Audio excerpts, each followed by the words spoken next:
ভিডিওটা মন দিয়ে দেখেন এবং শেয়ার করে দেন। ভারতের হিন্দু সম্প্রদায় যারা গরু ব্যবসা করে তাদের কি অবস্থা দেখেন, তাদের কি অবস্থা, কি পরিণতি। সবাই ভিডিওটা মন দিয়ে দেখেন, টানবেন না। আসসালামু আলাইকুম, আমি ভালো আছি, আপনারা ভালো আছেন, আশা করি সবাই ভালো থাকবেন। আমি একটা জিনিস বলতে চাই যে ভারতের কুরবানি নিষিদ্ধ করা হচ্ছে। সবাইকে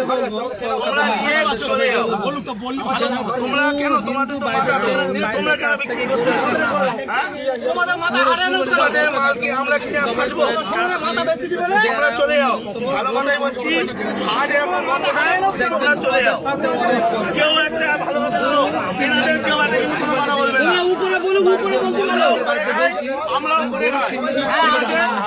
এখন কথা হচ্ছে ওনারা বেঁচে দিচ্ছে, আমাদের মুসলিম ভাইরা কিনছে, কিনে ফেসে যাচ্ছে, ওনারা টাকা টেনে বাড়ি চলে যাচ্ছে, আর কিন্তু কোনো সমস্যা নেই।